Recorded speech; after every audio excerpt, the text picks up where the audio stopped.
Étienne, bienvenue sur cette chaîne. Étienne de Kalatay, ça vient d'où ce nom? De Hongrie. D'accord. C'est un nom hongrois. J'ai en fait un lointain ancêtre qui a migré vers la Belgique, mais c'est donc pas du tout en lien avec les événements de 1949 quand un certain nombre d'Hongrois ont quitté le régime communiste. Ça n'a pas de lien avec d'autres événements historiques. C'est une affaire purement privée et qui a amené cet ancêtre, début du 19e siècle, à venir vers la Belgique. Et cet ancêtre qui a, à travers ses progénitures, engendré indirectement un homme, enfin, à travers un humain, exactement, qui a eu un poids important en Belgique. Bon, il faut le dire quand même. Hein. Donc, tu as travaillé pour le cabinet de Jean-Luc Dehaene dans les années 90, 90, excusez-nous les Français. Toute une histoire.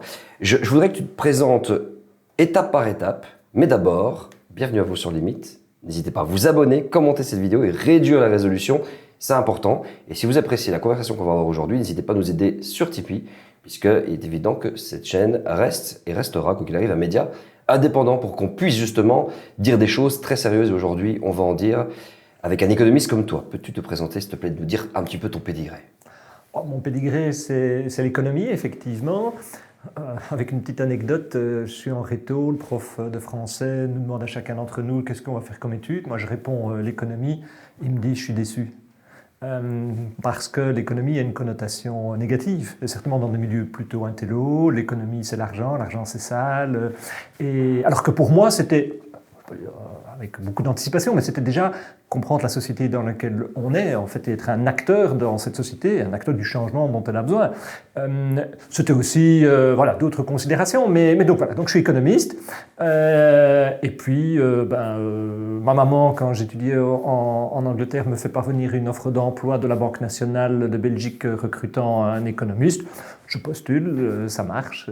Puis je vois une annonce d'emploi circuler à la Banque nationale, comme quoi le Fonds monétaire international cherche des économistes et on peut postuler. Je postule, j'ai de la chance, ça marche. Et nous voilà partis pour 4 ans aux États-Unis. Puis là, j'ai un copain qui me dit mais Jean-Luc Dehaene cherche un chef de cabinet francophone, ça pourrait t'intéresser. Ça m'intéresse, je postule et ça, de nouveau, j'ai de la chance, ça marche. Et puis, il y a le chef de cabinet du ministre des Finances à l'époque qui se fait nommer à la Banque nationale, il faut le remplacer.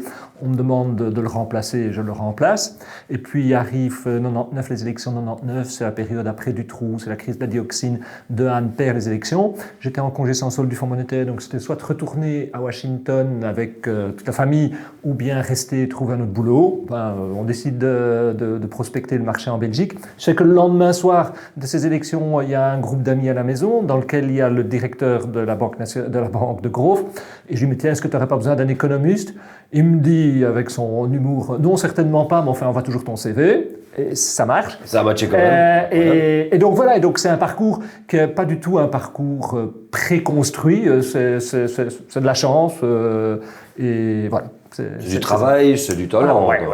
En fait, moi j'aime bien dire que aux étudiants, pour réussir, il faut une combinaison de 3 choses. À dose variable, mais il faut a priori quand même, il faut 2 des 3. Il faut de la chance, du travail et de l'intelligence. Vous pouvez éventuellement vous permettre de ne pas avoir un des 3. Si vous n'avez pas 2 des 3, c'est plus compliqué. Quelle est ta vision du monde? À travers quelle paire de jumelles, à travers quelles lunettes tu observes le monde? Des jumelles de celui qui a la volonté de l'action et l'optimisme de l'action. Il y a cette fameuse phrase qui va contraster le pessimisme de la raison et l'optimisme de l'action. Voilà, je pense qu'on se doit d'être utile. Donc ça, c'est certainement un moteur. Et je pense que l'économie, pour ça, c'est un bon créneau. Mais il n'y a pas que ça, hein, on est utile de toute manière. Et ma vieille maman, du haut de ses 89 ans, est utile aussi à sa manière. Quand elle prend des nouvelles de quelqu'un, quand elle est là pour écouter. Donc il ne faut pas nécessairement être un médecin ou un infirmier ou un économiste ou que sais-je, ou un ministre pour être utile, bien entendu. Donc être utile, oui, ça c'est certainement quelque chose... il y a la dimension, on va dire, humaniste, mais je crois que la plupart d'entre nous le sommes. Enfin, 99, je ne sais pas combien de pourcents de la population l'est. Voilà, je n'ai pas vraiment de réponse claire à cette question-là. Est-ce que travailler dans la finance aujourd'hui, c'est précipiter l'humanité et la biodiversité et le vivant au bord du gouffre? J'ose espérer que non, sinon je serais vraiment dans l'erreur. Mais peut-être que je suis dans l'erreur, peut-être que je participe à la prolongation d'un système qui autrement aurait plus rapidement montré ses limites et on aurait dû infléchir la course plus rapidement. Et c'est une question que j'ai par rapport à la finance responsable, que très modestement, avec la petite société qu'avec d'autres j'ai cofondée il y a quelques années, on essaie de promouvoir. C'est penser que ça va contribuer positivement. Mais si on me dit que c'est un palliatif, un dérivatif, que c'est une manière de faire de la procrastination, de reporter les vrais choix, que parce qu'on fait de la finance durable, alors on peut se permettre de ne pas prendre les réglementations qu'il faut, qu'on peut... à ce moment-là, je serais très embêté et je ne peux pas l'exclure. J'ai la faiblesse de penser que je ne me trompe pas. J'ai la faiblesse de penser et je trouvais intéressant les déclarations d'un François Gemène, qui est ce politologue bien connu, qui est aussi qui est actif au GIEC, qui a suivi la campagne et a participé activement à la campagne de Jadot en France dans les présidentielles comme le candidat écologiste, et qui nous disait en fond, le soir des élections, on s'est foutu. Qu'on a pu décrypter comme étant le changement ne viendra pas vraiment des citoyens quand on voit comment ils votent. Le changement, est-ce qu'il viendra du vote citoyen. Est-ce qu'il viendra de nos hommes politiques? C'est difficile pour eux d'avancer plus vite que le reste et de ne pas se montrer en phase avec l'opinion. Et quelque part, j'ai l'impression que dans la pensée de quelqu'un comme un François Gemène, les entreprises font partie du problème et de la solution. Mais que si on se limite au volet solution, les entreprises ont une part significative. Toi aujourd'hui, c'est quoi? Tu gères un fonds comment ça se passe en fait Donc, les gens qui ont la chance d'avoir du patrimoine, mais aussi indirectement, vous pouvez investir au travers de, entre guillemets, l'intelligence d'Orcadia si vous avez 100 euros. Hein. Donc, mais si vous êtes client en direct, c'est 250 000 euros, ce qui est une somme que la plupart d'entre nous n'avons pas, évidemment. Non, j'ai pas. Donc voilà. Pas encore. Mais donc l'idée, c'est investir cet argent, soit dans des fonds. Des fonds, c'est comme un dépôt commun, ou bien faire de l'investissement sur mesure. Mais il y a toujours l'idée d'avoir un filtre de ce qu'on appelle l'investissement responsable. Et l'investissement responsable, comme il est le plus communément pratiqué, dans le jargon on appelle ça best in class, c'est-à-dire en fait on va regarder les entreprises chimiques. On ne va pas dire je ne veux aucune entreprise chimique, on va regarder les entreprises chimiques, on va regarder celle qui fait le mieux ou le moins mal. Sur quelle base? Ça ne peut être qu'une base environnementale, ou bien ça va être une base à la fois environnementale, mais aussi de considération sociale et de gouvernance. Voilà, les méthodologies vont varier d'un environnement à l'autre, mais c'est ça l'idée.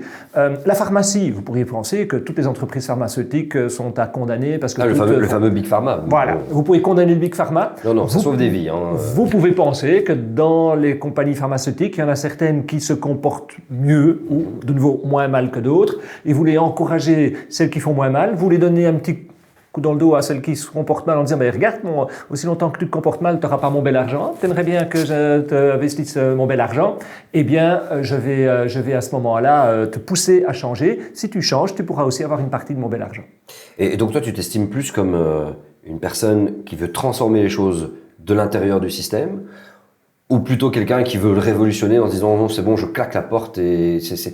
Vers où tu penches plus? Non, je suis un réformiste, je ne suis pas un révolutionnaire. Très clairement, je pense que on peut avoir de la compréhension pour ceux qui veulent plus de radicalité.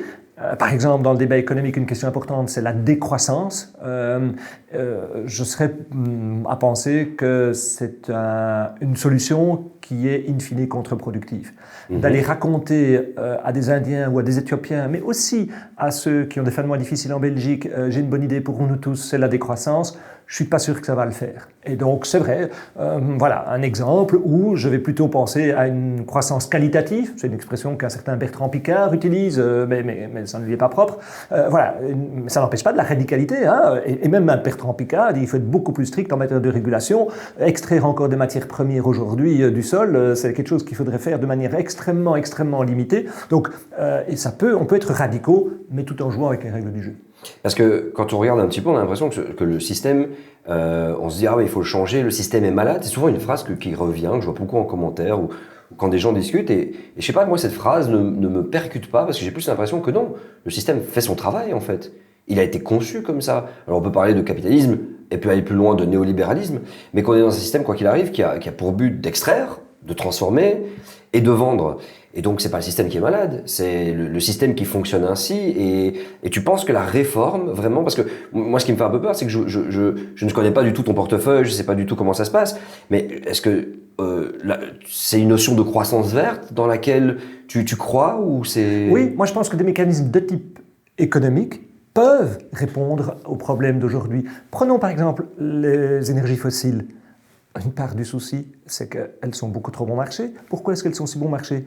Parce que ce qu'on prend dans le sol, on ne paye pas le sol. On ne paye pas Mère Nature pour prendre le... Alors que, bon, vous pouvez dire, mais au fond, c'est bizarre qu'un litre de lait, ce soit plus cher qu'un litre de pétrole. Ah ben oui, parce que le litre de lait, il faut le payer depuis la goutte de lait.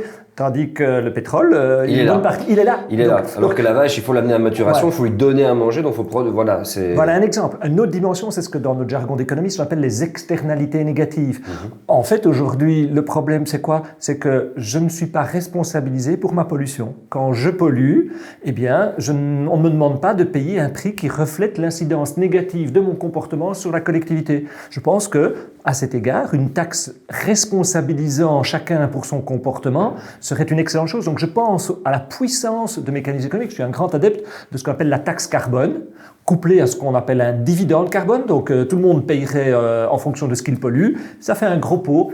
Et de ce gros pot, qu'est-ce qu'on fait? On le redistribue. À qui est-ce qu'on le redistribue? On peut le redistribuer de la même manière à chacun. Et comme les pauvres polluent nettement moins que les riches, eh ben pour les pauvres, ce serait une bonne chose. Oui, bien sûr, quand ils polluent, ils payeraient plus, mais ils recevraient davantage. Imaginons, on demande aux pauvres de payer 100 parce qu'on demande aux riches de payer 300 de taxes parce qu'ils polluent 3 fois plus. Ça fait qu'on collecte 400. Eh bien, on redonne 200 aux riches et aux pauvres. Donc le pauvre a payé 100 en plus, oui, mais il reçoit 200, il y gagne. Le riche, il a payé 300 et il reçoit 200 en retour du pot. Et donc, vous voyez que une taxe carbone est foncièrement redistributrice. Donc il y a très bien moyen de concilier fin du mois et fin du monde, avec des mécanismes de type économique. C'est drôle parce que quand j'entends parler de taxe carbone, moi ça résonne en moi comme gilet jaune en France. Parce que dès qu'elle a été appliquée, les prix sont montés. Et c'est drôle, je crois que tu as dit dans une interview que, et tu viens de le préciser encore là maintenant, les énergies fossiles, elles sont gratuites. Elles sont là. Donc pourquoi ne pas les prendre? Au niveau des taxes, il y a le crédit carbone qui tourne depuis, je pense, le début des années 2000, qui au final n'aura absolument pas changé grand-chose. On émet toujours autant de gaz à effet de serre parce que c'est quoi qu'il arrive, on a les fonds, on a les finances, on achète à celui qui va moins polluer, qui n'a pas forcément les finances, donc c'est un petit peu comme ça que se passe le transfert. Mais tu as dit un truc, énergie fossile gratuite, donc ça veut dire quoi? Ça veut dire qu'il faudrait les payer en les sortant de la terre et que ça résoudrait toute la problématique qu'on a aujourd'hui, parce que tu as aussi dit dans une interview récemment que tu estimes que l'énergie aujourd'hui doit être chère. Ah oui. Ça fait froid dans le dos ce que tu dis pour beaucoup de gens. Ah, je comprends. 46% des Belges ont déclaré qu'au 4e trimestre 2022, ils avaient du mal à finir leur mois. Et il y a un pecno comme moi qui vient leur dire, j'ai une bonne nouvelle, l'énergie va être encore plus chère. Et qu'elle doit être plus chère même. Mais elle doit être plus chère. C'est ça que tu dis. C'est ce qu'on appelle de nouveau, c'est un raisonnement d'économiste et c'est pas évident de le faire passer. Certainement pas quand on peut en même temps émaner d'une certaine suffisance ou arrogance parce qu'on a clairement des fins de mois qui ne sont pas problématiques. Mais oui, je pense qu'il faut un signal prix. C'est comme ça que nous parlons, nous les économistes, il faut un signal prix très très fort. Mais il faut évidemment accompagner ce signal prix d'une juste redistribution. C'est pas cet argent qui va être collecté en payant plus cher pour son énergie, qu'est-ce qu'on en fait? Et je redis, aujourd'hui, les 50%, les Français les moins nantis sont en ligne avec les accords de Paris. Donc à eux, entre guillemets, on ne doit pas leur demander de changement maintenant. Alors en fait, il faut déjà, parce que c'est sympathique d'être en ligne avec les accords de Paris sur la trajectoire 2030, mais après, ça ne va pas. Donc ils vont eux aussi devoir faire des efforts. Mais, et qu'on ne vienne pas avec un « oui, mais le pauvre, il n'a pas d'argent pour isoler sa maison et donc il consomme beaucoup plus ». En fait, proportionnellement, il ne va pas consommer plus que le riche, en fait, il va consommer moins. Et donc, il va être gagnant de cette fiscalité environnementale, de cette taxe carbone, le système de crédit carbone. Il ne faut pas jeter le bébé avec l'eau du bain. Le système est extrêmement intelligent. Qu'est-ce qui se passe? C'est qu'on l'a calibré de telle manière qu'il ne fait pas mal. Ah oui, mais ça c'est très très différent. Ça c'est le lobby de l'industrie. Le lobby de l'industrie, c'est pas ce qu'un économiste va recommander. Il y a un divorce entre les deux. L'instrument est bon, la mise en œuvre a été complaisante. Oui, parce que moi, j'essaie toujours de regarder un petit peu depuis la mise en place et les courbes, et qui les achète le plus, et ça reste toujours les grosses entreprises qui peuvent se permettre de continuer et de continuellement polluer davantage. C'est drôle ce que tu dis quand tu pars du principe que voilà, et je comprends cette mesure, la contrainte. D'ailleurs, je pense que ça a été un gros débat au niveau de l'Europe, hein, de est-ce qu'on plafonne les prix au moment où il y a la crise en Ukraine, forcément de se dire l'énergie là, on la plafonne et c'est bien et comme ça le portefeuille du contribuable ça va aller. Alors que d'autres disaient non, au contraire, laissez monter parce qu'on doit faire des économies absolument parce on va pas en avoir assez. Et finalement, la contrainte plus le fait que l'information a circulé, qu'il faut mettre le chauffage à 19 degrés, a fait qu'on a fait même mieux, l'Europe a fait mieux que ce qui était prévu. Donc, comme quoi l'adaptation, ça marche. Mais entre-temps, il y a des mouvements sociaux qui commencent à se mobiliser en Europe. Il commence à y avoir une sorte de colère du peuple. Cette solution-là, tu penses vraiment qu'elle peut passer s'il n'y a pas l'éducation et l'explication de pourquoi on le fait? Parce que très honnêtement, ok, moi je suis conscient des limites planétaires et j'ai dit à tout le monde, ok, on réduit, on met des pulls, ah t'as froid, tant pis pour toi. Mais très bien, parce que j'ai creusé la problématique et je la comprends et je sais que c'est inhérent à notre avenir. C'est comme ça, on ne va pas pouvoir y échapper. Mais il y a des personnes qui sont tellement dans leur métro boulot dodo, dans leur environnement, dans leur cercle qui résonne de la même façon. C'est normal qu'ils aillent dans la rue tout casser. Et c'est pourquoi je pense qu'il est normal que l'on commence par demander à ceux qui ont des épaules plus larges de faire eux les premiers efforts. Je pense qu'il ne faut pas aller avec une mesure où on va demander à tout le monde des efforts. J'aurais envie qu'on demande à tout le monde des efforts, mais que dès le premier jour, on demande un surcroît d'efforts à ceux qui ont des épaules plus larges. À ce moment-là, je pense que l'opinion l'acceptera. L'opinion accepte des mesures difficiles si elle voit que ce sont des mesures efficaces et des mesures justes. Si vous pensez que vous êtes le dindon de la farce, vous n'en serez pas. C'est un peu la direction qu'on prend pour l'instant, hein. Je ne crois pas, je ne pense pas. Les grosses sociétés qui augmentent leur capital pendant la période Covid, encore aujourd'hui, Alors, toi, tu as une vision d'économiste, moi j'ai une vision à travers les médias et les communications des médias. Et les résultats des chiffres d'affaires. Mais quant à Total qui pète son score de chiffre d'affaires et plein d'autres, les compagnies pharmaceutiques qui en Belgique aussi ont augmenté, je crois que Solvay a augmenté son chiffre d'affaires, a battu des records, tu dis ok, qu'est-ce qui se passe? Il y a un truc étrange là. Quand tu sais que la fortune des riches alors j'ai pas le chiffre exact, mais a augmenté, je ne sais pas si elle a triplé ces dernières années, là tu te dis ok, il y a un bug dans la matrice un petit peu. Et c'est pourquoi les mesures de type environnemental doivent être accompagnées de mesures de type social. Mais si on a aujourd'hui que les bénéfices des entreprises sont plantureux, ce n'est pas d'abord et avant tout parce qu'on a pris des mesures environnementales. En fait, c'est d'autres phénomènes qui expliquent cela, c'est notamment la globalisation, c'est une tolérance que nous avons par rapport à une perte de concurrence entre entreprises. Ce sont des phénomènes qui ne sont absolument pas en phase avec la théorie économique.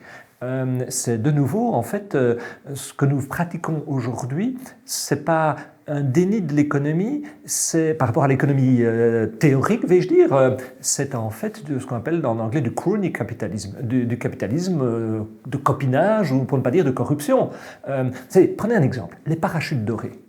Vous avez les parachutes dorés et puis vous avez par ailleurs la rémunération des patrons. La rémunération des patrons dit oui mais les gens ils sont super intelligents et ils prennent vachement des risques, ils peuvent être virés du jour au lendemain. Oui mais attendez, c'est l'un ou l'autre. Vous ne pouvez pas avoir des super rémunérations et en plus un parachute doré. Moi, je veux bien qu'il y ait une grande rémunération de la prise de risque, mais pas qu'il y ait une grande rémunération de la prise de risque et pas de risque.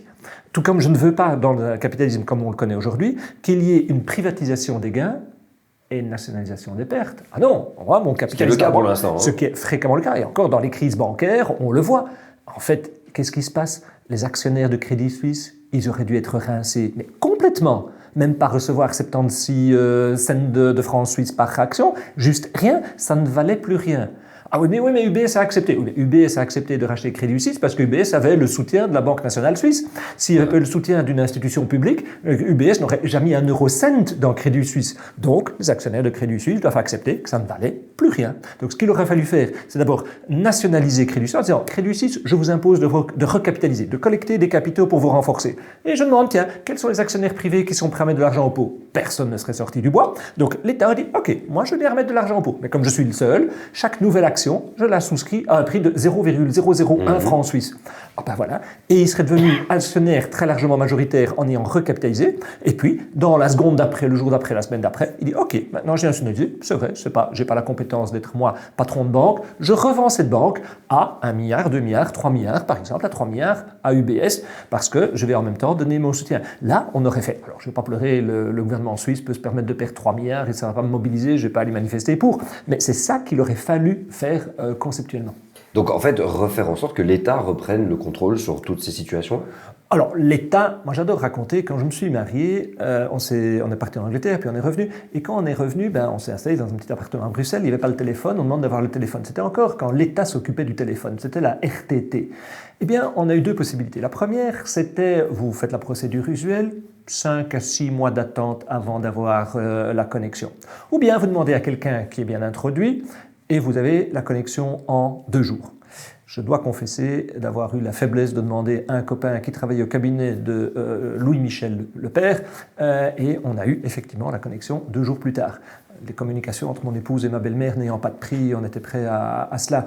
Donc en fait, voilà, quand l'État se mêle de gérer les télécoms ou d'autres choses, c'est rarement brillant. Quand l'État se mêle de gérer la nature, j'ai envie de dire, c'est un argument un peu facile, mais regardez ce qui s'est passé avec Staline. David Madaral. Voilà, donc c'est quand même... je pense que malheureusement, trop souvent, la gestion par les pouvoirs publics est défaillante. Alors est-ce que c'est pas humain? Parce que finalement, la grande accélération est due au néolibéralisme et au capitalisme.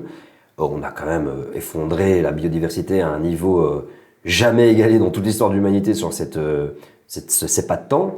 Le climat, c'est pareil. L'acidification, forcément. La transformation des sols. Les cycles du phosphore et de l'azote. C'est... Sans doute que si on était resté dans un communisme soviétique, ça aurait été pareil. On aurait tout déforesté de la même façon. C'est inhérent à l'humain. Il y a une forme de myopie, il y a une forme d'égoïsme, il y a une forme effectivement de, après moi les mouches, qui est inhérente à l'humain, mais je crois qu'il y a moyen de la surmonter. Je me refuse de penser que l'humain est intrinsèquement mauvais, mais je pense que des bons mécanismes de prix peuvent corriger cela, et que si ce qui détruit la nature est plus cher, vous ferez un peu plus attention. Qu'est-ce qui fait que pour la première fois la consommation de gaz est baissée fin de l'année dernière en Europe, et pas de peu, de 20%. Ça fait quand même depuis 50 ans qu'on a le rapport de Club de Rome. Ça fait depuis plus de 30 ans qu'on a eu Rio, c'était 92. Je n'étais pas médiatisé, on n'en parlait pas. Oui, mais enfin... On Moi, j'avais jamais entendu parler de Meadows avant de m'intéresser à ces questions-là. Oui, d'accord. Enfin, qu'il y ait une problématique environnementale, ça ne date pas de 2022. Hein. En 2021, 2020, 2019, on le savait déjà. Et on le savait, mais on ne changeait pas de comportement. En 2022, moins 20%. Qu'est-ce qui a changé pour expliquer que brutalement... Une crise. Le prix. Le prix de l'énergie, donc le prix par rapport à mon pouvoir d'achat, l'énergie coûte cher, je commence à faire plus attention. Il en a fallu, j'aurais tellement préféré que nous ayons collectivement l'intelligence de réduire notre consommation d'énergie fossile sans que l'énergie soit chère. Moi, je préférais vivre dans un monde dont l'énergie fossile est très bon marché, mais nous ne la consommons pas parce que nous savons qu'elle est polluante.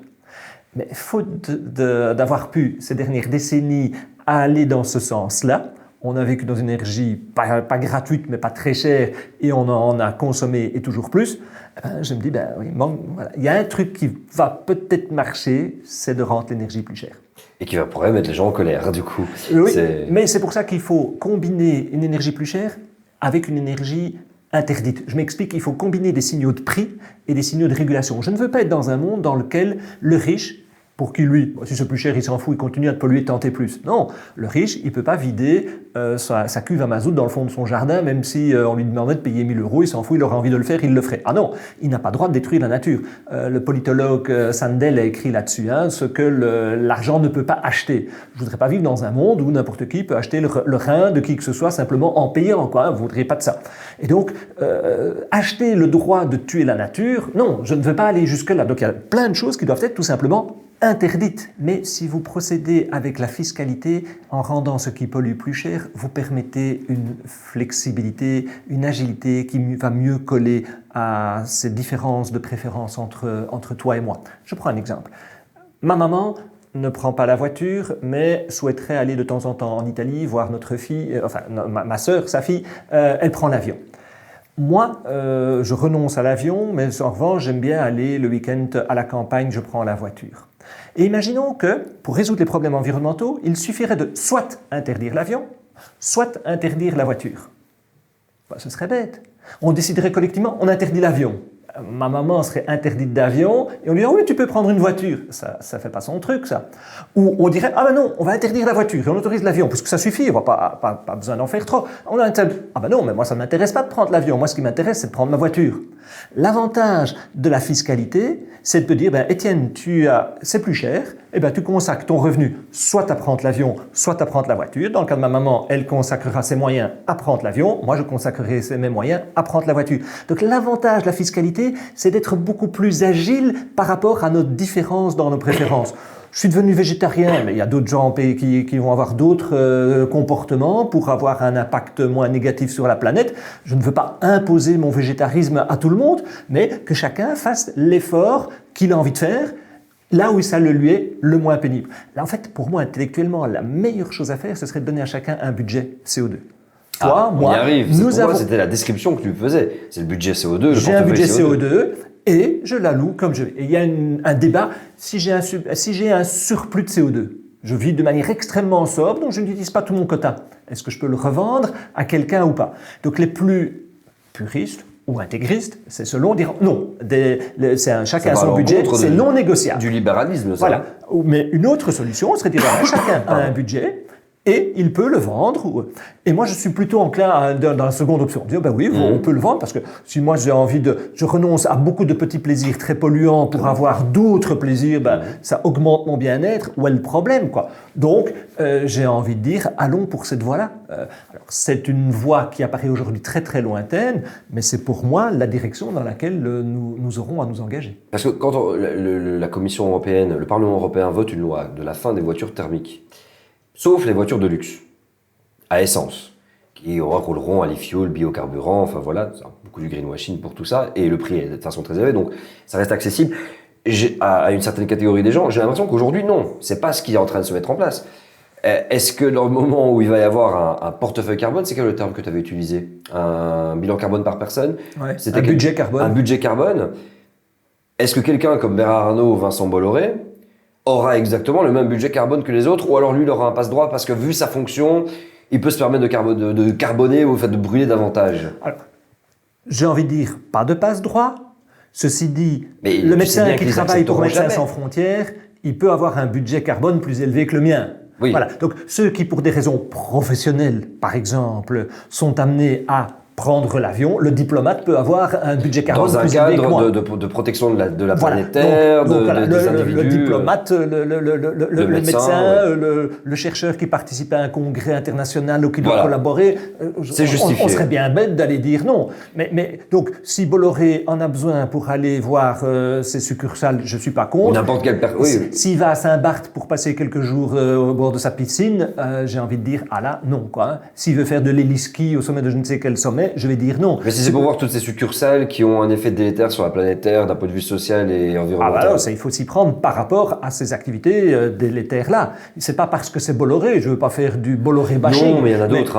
Mais je veux dire, j'ai envie de dire, s'il a une entreprise qui pollue, il faut que cette pollution soit interdite, soit rendue tellement chère qu'on n'ira plus s'approvisionner auprès de cette entreprise. Mais plein de gens, tu sais, l'être humain pense quand même fortement à son intérêt personnel. Et il va participer à une grande cause à partir du moment où il y gagne dans son intérêt personnel. Une décroissance subie par contraction énergétique, par diminution des hydrocarbures pour éviter un cataclysme climatique, pour éviter l'effondrement de biodiversité et tout ça, forcément, c'est revoir notre façon d'habiter le monde, d'habiter l'espace, et forcément, c'est une forme de restriction à partir du moment où on a connu un niveau de j'achète une nouvelle PlayStation, j'ai un nouveau téléphone, je peux partir en vacances quand je veux, et que tu augmentes ton niveau de vie pour lequel tu as travaillé toute ta vie. C'est un peu la mission et c'est surtout la cible que nous offre que ce soit l'école, les médias, le courant de la planète Terre aujourd'hui, c'est déployez-vous, ayez votre maison 4 façades, votre grosse voiture. Mais à partir du moment où tu atteins ce niveau-là et que tu as travaillé pour et qu'on t'a dit que c'était ça le contrat social, notre convention commune, et que tout d'un coup, ah ben non, finalement, on va te restricter, et surtout, tous les jeunes de banlieue, tous les jeunes qui vivent en cité en France, ou même, on va dire, tout le reste de l'humanité qui n'a jamais pu profiter d'une seule fois d'un avion.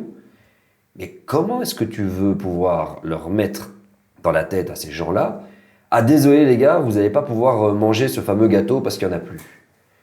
Je suis désolé, mais pour moi, c'est les prémices d'une révolution internationale, ça. C'est un rêve qui s'effondre et ça peut faire mal.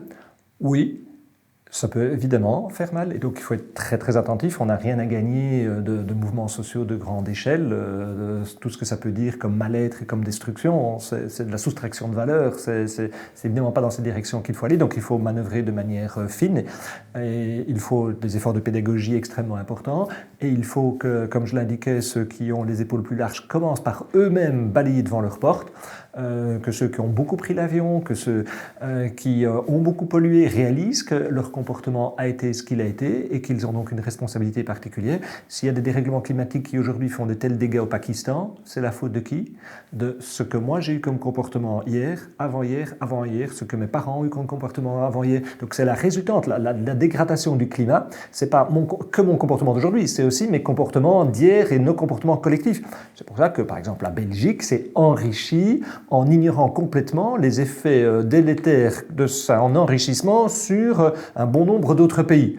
Notre jour du dépassement est toujours le 26 mars. Hein. Tout à fait. C'est partie du top des pays les plus... On a à bon droit aujourd'hui un débat sur les dégâts du colonialisme, mais on n'a pas encore le débat sur la responsabilité de la Belgique dans les problèmes climatiques que l'on a au Pakistan. Or, ils sont importants. Donc la logique élémentaire voudrait que nous tous, nous cotisions pour, à tout le moins, dédommager le Pakistan et essayer de l'aider à se reconstruire. C'est pas du tout la direction qu'on prend.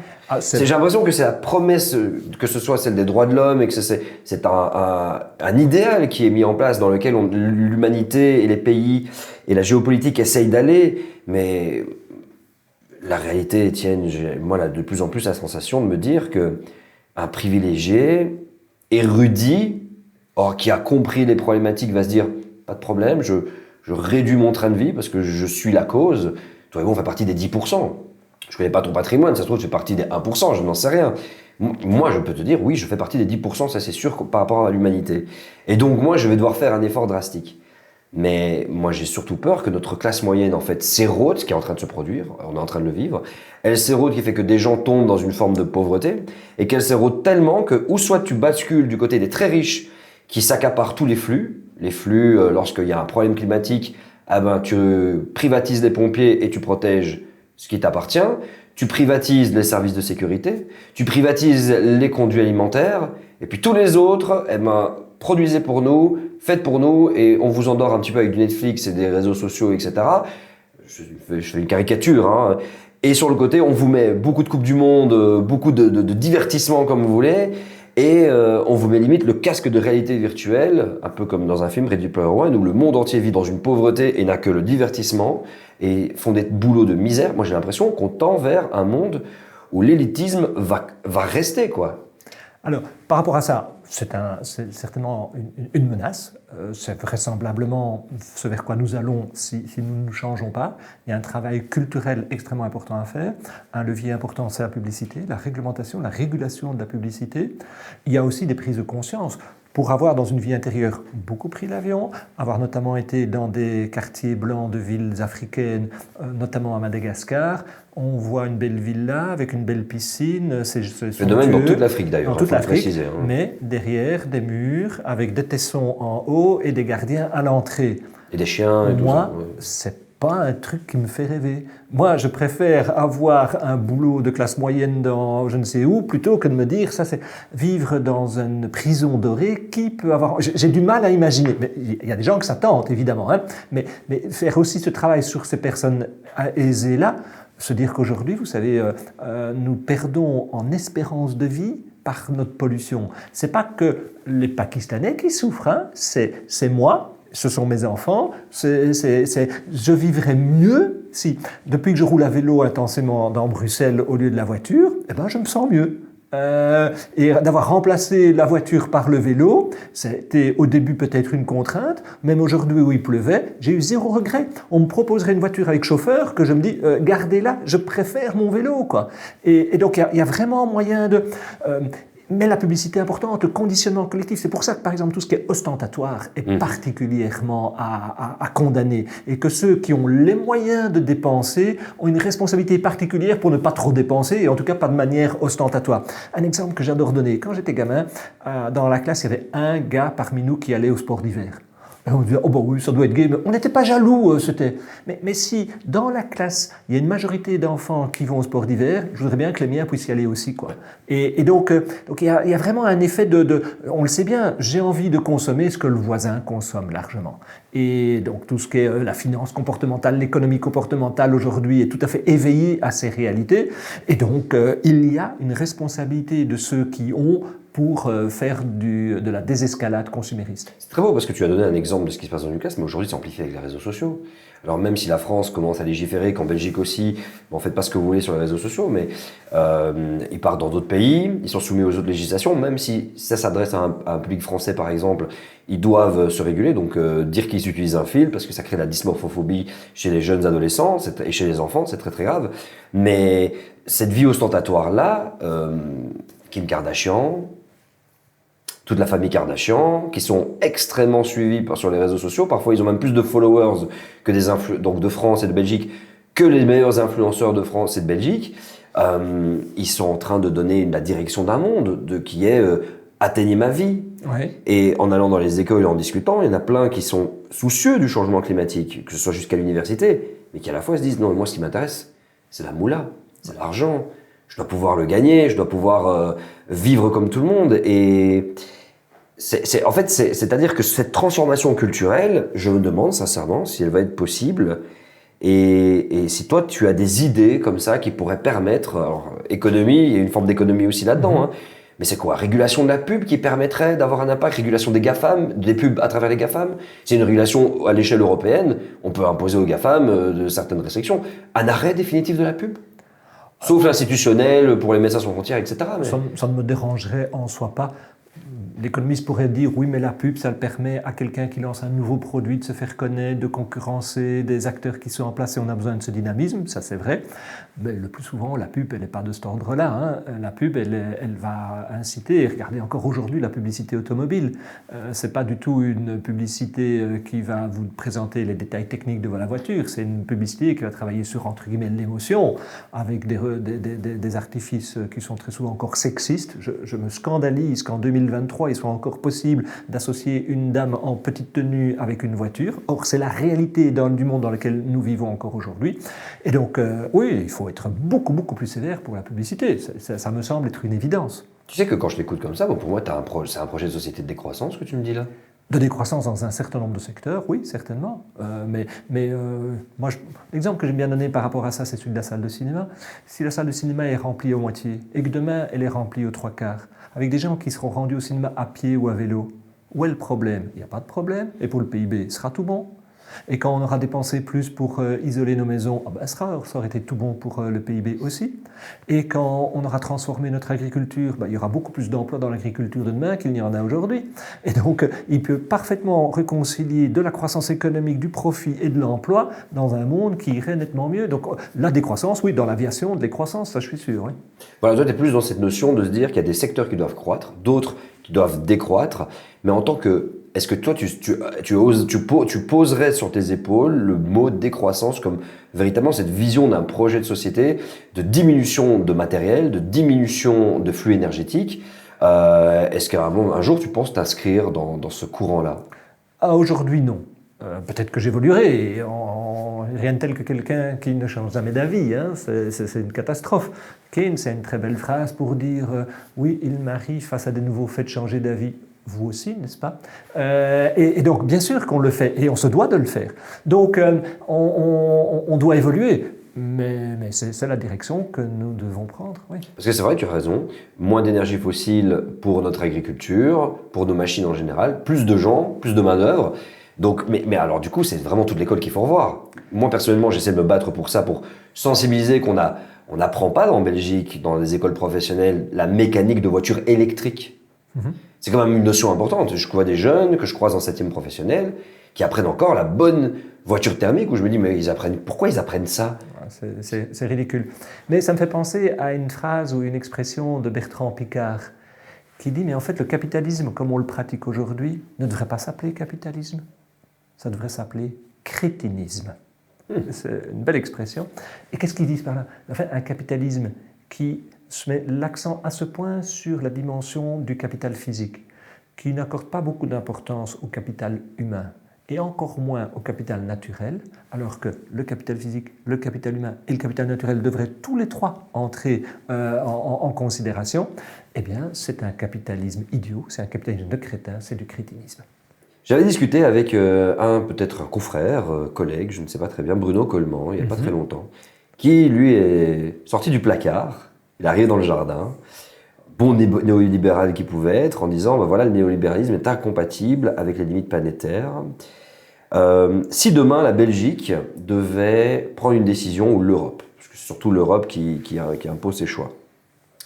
Toi, tu penses qu'une des premières mesures, c'est quoi qu'il arrive, garder le prix des énergies haut, ça tu campes sur ta position. Pour toi, c'est quelque chose qui est indélogeable de la transition? Oui, avec simultanément des mesures d'accompagnement social, des mesures de réduction des inégalités. Il faut qu'on réalise que... On taxe les super profits? On taxe les super profits, mais en fait, ce qu'on devrait faire, c'est taxer plus les profits, tout simplement. Cette notion de super profit ou de surprofit est une notion assez difficile à déterminer. Quelqu'un qui met au point un super médoc et puis il va faire plein d'argent avec ça, bah oui, c'est du surprofit, c'est du super profit, mais on va le trouver sympathique, lui. Bah, je ne sais pas, je suis content qu'il y ait le médoc.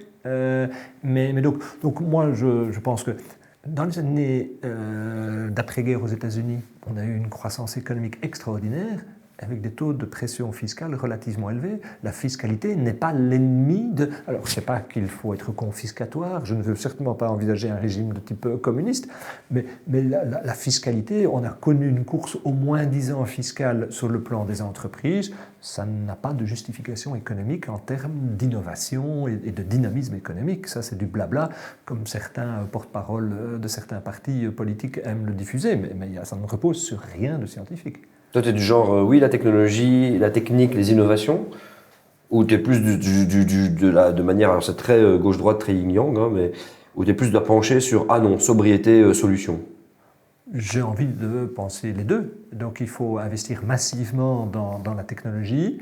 Il faut se demander pourquoi. Même Bill Gates l'évoque dans son bouquin sur l'environnement, des technologies qui sont aujourd'hui disponibles, du style pompe à chaleur. Comment ça se fait que il ne faut pas l'inventer, elle est inventée, elle est là. Comment se fait-il qu'on n'y passe pas davantage, quoi, hein? Et donc, ça, la technologie fait partie de la réponse, mais on ne peut pas se permettre un pari sur le fait que demain, on aura la solution technologique, donc on peut se permettre de continuer à polluer tant et plus aujourd'hui. Ça, non. Donc, ma réponse, c'est de la technologie et des efforts massifs pour la technologie et simultanément de la sobriété dans de très nombreux domaines. Que ce soit l'agriculture, l'alimentation, la mobilité, le chauffage, que sais-je. Et comme tu l'as dit, ça ne peut passer que s'il y a une justice sociale derrière. Comment ça se passe quand tu discutes avec des actionnaires peut-être ou avec des personnes qui ont des gros portefeuilles peut-être, qui travaillent avec toi, qui ont des millions, je ne sais pas. Est-ce qu'ils sont conscients de la situation? Est-ce qu'ils savent que leur argent c'est important? Où est-ce qu'ils le placent, la banque dans laquelle ils sont? Ou c'est, bon, après moi le déluge, tu crois ce qu'il y a un peu là-dedans? Non, je pense que, dans nos sociétés, avec un fort héritage judéo-chrétien, l'argent est souvent connoté négativement. Et donc vient, avec le fait d'avoir un patrimoine, un plaisir, mais aussi une certaine forme de culpabilisation. Et vient aussi une difficulté possible de relation avec les générations plus jeunes. Oui, j'ai de l'argent, mais je me suis enrichi comment? Pour partie, c'est en sacrifiant la planète, etc.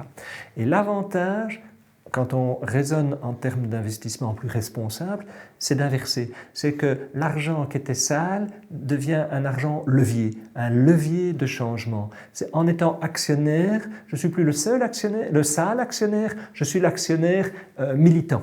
Militant est un bien grand mot, mais l'activiste, il y a une forme d'activisme de l'actionnaire. Alors, nos clients n'ont pas l'impression d'être des activistes, mais quelque part, il y a ça. Tu es sensibilisé dans ce sens-là? Tu fais la vulgarisation? Alors, on dit que nous, on ne fait que de l'investissement responsable, mais on ne veut pas devenir des prédicateurs. Est-ce que le nucléaire fait partie de la réponse ou du problème? Qui suis-je pour le savoir? Moi, j'entends un Jean-Pascal Van Yperswil qui dit qu'il faut prolonger quelques centrales de quelques années. Ça semble être une bonne idée. Et je me dis, il y connaît sacrément plus que moi, donc je vais plutôt l'écouter. Mais donc, on est dans du domaine où on ne sait pas. Est-ce que la voiture électrique est the solution ou pas? Je n'en sais rien. Peut-être que demain, on se rendra compte que la voiture électrique est plus problème. Il y a quelques années, on a vendu les biocarburants. Aujourd'hui, on se rend compte que c'était une bêtise monumentale. Alors, pour partie, on s'est fait enfumer. Mais il y a des personnes de bonne foi qui ont promu les biocarburants et qui, aujourd'hui, ont l'impression d'avoir été tout à fait trompées sur la marchandise. Et donc ça me rappelle beaucoup de choses. On est beaucoup enfumé aujourd'hui. Dans ce modèle de croissance verte, attention. Il y a de l'enfumage, et donc puisqu'il y a de l'enfumage, il y a des choses que nous ne savons pas, ce serait bien mal placé pour moi dire j'ai la solution, suivez-moi, il faut tout mettre dans l'éolien, il faut tout mettre dans le solaire. Demain, on pourrait penser que, en fait, finalement, les voitures à moteur électrique, c'est pas la bonne idée, que l'éolien, il y a des effets qui étaient sous-estimés, peut-être. Je crois qu'avant de montrer que l'éolien aura des effets aussi désastreux que l'énergie fossile, les poules auront des dents. Mais voilà, donc il faut le faire avec une certaine retenue parce qu'il y a encore des inconnus de type scientifique. Et c'est vraiment toujours leur but, même s'ils misent dans du responsable, de se dire, bon, ça c'est bien, je vais encore gagner plus d'argent. C'est toujours vraiment le moteur. Parce que tu m'as dit qu'ils sont un peu militants, mais est-ce que c'est toujours ça la raison? Non, le moteur, dans certaines circonstances, mais c'est plus vrai au niveau des rémunérations qu'on a pu observer ça, que le moteur puisse être légaux. En fait, qu'est-ce qui se passe? Ce que l'on gagne est parfois perçu comme l'indicateur d'une vie méritant d'être vécue. C'est évidemment faux. Mais c'est le construire. C'est voilà. J'ai beaucoup gagné. C'est la preuve que ma vie. J'ai beaucoup gagné. C'est aussi vu. Ce qu'on gagne est vu comme un indicateur de l'intelligence. Je suis très intelligent puisque je gagne beaucoup. C'est évidemment faux. Mais imaginez le patron de Fortis et le patron de Dexia à l'époque. Et il y a le patron de Dexia qui se considère comme plus malin que le patron de Fortis. La meilleure manière de faire savoir au monde entier qu'il est plus intelligent, c'est de gagner plus. Vous voyez, je gagne plus, c'est bien la preuve que je suis plus intelligent. Et donc là, il y a une sorte de course à l'échalote. Et donc là, ça on peut avoir. Mais je pense, non, chez les personnes que je rencontre, l'argent, ça va être autre chose. C'est quelque part une forme d'indépendance. Je prends ma petite situation personnelle. Oui. Quand dans ma vie professionnelle, j'ai été confronté il y a quelques années à quelque chose qui ne me plaisait pas, j'ai osé dire non, alors que c'était avec un coût financier important, c'était renoncer à un niveau de rémunération élevé, mais je l'ai fait parce que je pouvais me le permettre. Et je n'en voudrais jamais à quelqu'un qui n'a pas cette aisance financière d'avoir l'impression d'être lâche et de céder. Non, le gars qui a une dette à payer, je comprends qu'il accepte de continuer à travailler dans un environnement professionnel qui ne soit pas celui qu'il considère comme étant, sur le plan éthique ou sur même le plan efficacité, le meilleur qui soit. Donc l'argent peut donner cet élément de liberté, d'autonomie. Et il y a aussi des préoccupations intergénérationnelles. Je veux du patrimoine parce que j'ai envie, je pense à mes enfants, mes petits-enfants, on ne sait jamais, il peut y avoir un accident de vie, un handicap, une maladie, que sais-je. Alors c'est des choses qu'il faut pouvoir entendre.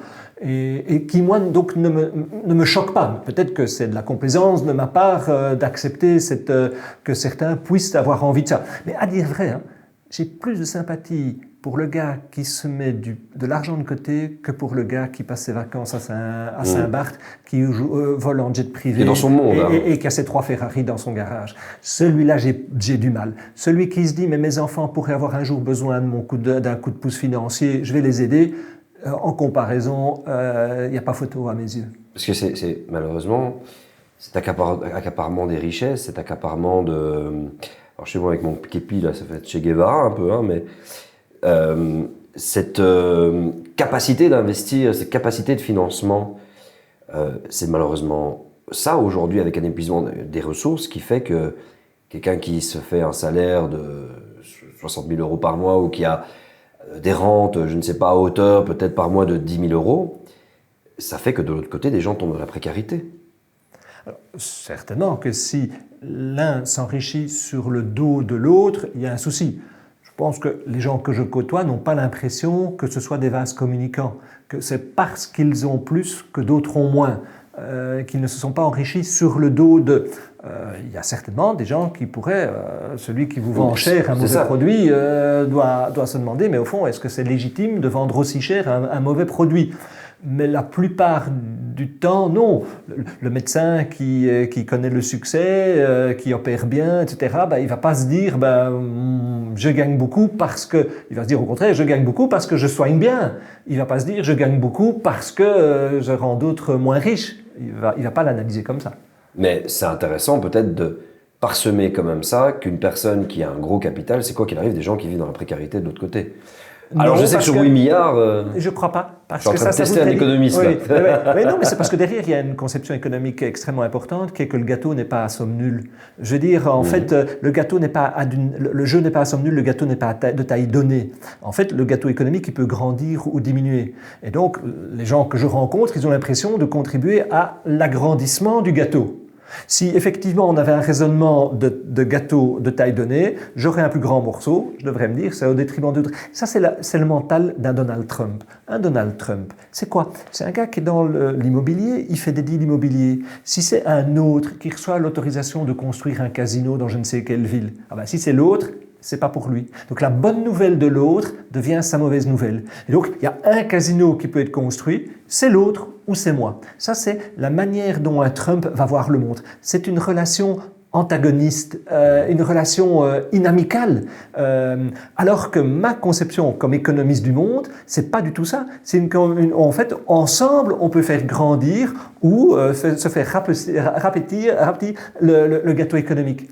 Et c'est ça qui est important. Parce que le gâteau économique va se rétrécir. Ça, c'est inscrit, c'est inévitable. Si vous le mesurez en PIB, peut-être bien. Mais en termes de bien-être, c'est pas du tout dit. C'est aberrant que notre espérance de vie n'ait pas davantage augmenté par rapport à l'enrichissement matériel que le nôtre. On aurait pu penser, avec l'amélioration de notre pouvoir d'achat, que nous allions vers connaître une espérance de vie augmentée de 5 ou 10 ans. Ce n'est pas le cas. Nous mourrons trop tôt. Parce que nous mourrons de pollution. Ah oui, mais ça c'est quand même... de nourriture transformée, de plein de choses. Donc on se nourrit mal, on se divertit mal. Donc pendant un temps, effectivement, la croissance a permis, assainissement des eaux, a permis d'augmenter énormément notre espérance de vie, mais aujourd'hui on a beau faire des scores, des points de croissance de 1, 2, 3, ça ne change plus rien, notre espérance de vie, enfin en tout cas les données qui sortent aujourd'hui, démontrent que ça descend. Donc ce n'est plus la croissance qui... Voilà, on a atteint un palier au final... Que je sache, aux États-Unis, effectivement, lié avec ce qu'on appelle la crise des opioïdes, il y a une décrue de l'espérance de vie.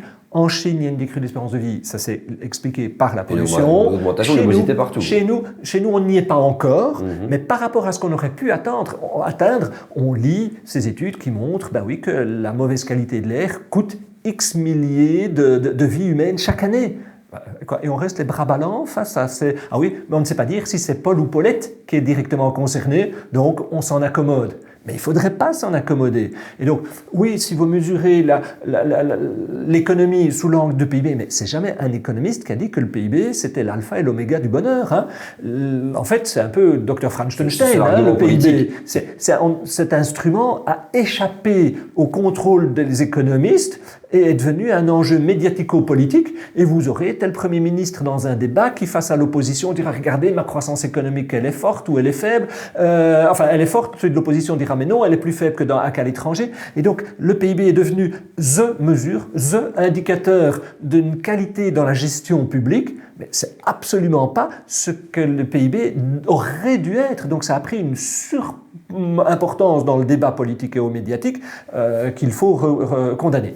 Donc, en fait, ce serait nettement mieux s'il fallait vraiment n'avoir qu'un indicateur. Moi, je serais adepte de l'espérance de vie en bonne santé. Merci pour cette discussion autour de l'économie, autour de ton point de vue, de ton prisme, la lunette que tu portes justement, les jumelles que tu portes sur notre monde. Si tu devais donner des conseils à ceux qui regardent cette vidéo, des jeunes, des moins jeunes, pour qui c'est très complexe toutes ces questions-là et on essaye naturellement c'est un peu un comportement humain de pouvoir plus facilement cibler quels sont les ennemis à abattre. Et ça peut paraître très manichéen, mais je vais te demander des conseils. Et qui est-ce qu'il faut abattre? Qu'est-ce qu'il faut abattre aujourd'hui? Je vais chercher à ne pas répondre. Parce que abattre, c'est un mot que j'aime pas. Mais il faut construire. Voilà, je préfère construire. Je pense que Ce qu'il faut, c'est évidemment passer d'une logique individuelle à une logique collective. Mais déjà, la logique individuelle est fondamentale. C'est pour moi la meilleure manière de résister à ce qui est immanquable autrement, c'est l'éco-anxiété, c'est la dépression pour cause de myopie environnementale et d'égoïsme environnemental. Et si on ne fait rien, on va voir. Je veux dire, j'ose penser qu'au minimum on n'est pas insensible au point que quand les îles Maldives auront disparu, qu'on se dira « Ah mais punaise, c'est moi qui ai fait disparaître les îles Maldives ». Et donc, il faut, et j'aurais rien fait, je serais resté les bras ballants. Ah non, ça ne va pas. Donc il faut bouger. Alors bien sûr, je peux me penser, ah oui, mais vous savez, aussi longtemps que Bill Gates n'a pas renoncé à son jet privé, aussi longtemps que Branson n'a pas renoncé à son jet privé, pourquoi est-ce que moi je devrais m'emmerder à faire quelque chose? Si vous êtes dans ce mindset-là, dans cet état d'esprit-là, je crois que ça ne va pas le faire, que vous allez déprimer. Vous allez dire, mais au fond, j'aurais dû quand même apporter, petit effet colibri, ma petite contribution à la chose. Donc je pense que s'investir personnellement, dans son comportement, mais aussi dans son discours et dans son entourage, c'est très très positif. Je crois qu'il ne faut absolument pas sous-estimer la vertu d'exemplarité. Ce qui tétanise l'homme politique, c'est de ne pas être réélu. Donc aussi longtemps qu'il n'a pas des signaux qu'il peut venir avec des mesures fortes sur le plan environnemental, il va rester aux abris. S'il faut lui dire, non, ose sortir du bois, tu ne vas pas te faire fusiller, quoi. Au contraire, tu vas te singulariser et je vais te soutenir. Moi, je pense beaucoup à des vertus de type action collective, et notamment dans le domaine juridique, que demain, on force nos États à prendre des engagements juridiquement contraignants sur leur trajectoire de réduction des CO2. On va atteindre tel objectif en 2030, et bien on sera là en 2028, on sera là en 2026, et si on ne le fait pas, crac, boum, sanction. Je pense que ça, c'est aussi un élément qui peut nous mobiliser, donc une action de ce type-là. N'oublions jamais notre pouvoir d'être des consommateurs. C'est extrêmement important. Il y a un exemple que j'adore, c'est l'application Yaka. Yaka qui nous informe sur la qualité nutritive de ce qu'on achète. Eh bien, il y a un jour un petzouille, et puis un deuxième petzouille, et puis un troisième, et puis un dixième, et puis un millième, et puis 11 millions, et puis 25 millions de petzouilles qui téléchargent Yaka. Aujourd'hui, quand chez les grands producteurs alimentaires, on se dit, mais tiens, je vais mettre sur le marché un nouveau biscuit, on se dit, mais oh là, comment est-ce que je vais être noté par Yaka? J'ai peut-être intérêt à mettre un peu moins de sel, un peu moins de sucre, un peu moins de crasse. Voilà. Et donc ça, c'est génial. C'est la puissance de l'action collective. C'est pas Bill Gates, c'est pas Branson, c'est pas Musk qui ont fait Yaka, quoi. Hein. C'est nous tous qui avons fait Yaka. Et en envoyant 25 millions de messages en disant, voilà, moi, ça m'intéresse de savoir ce que je mange, eh bien, on fait bouger les lignes.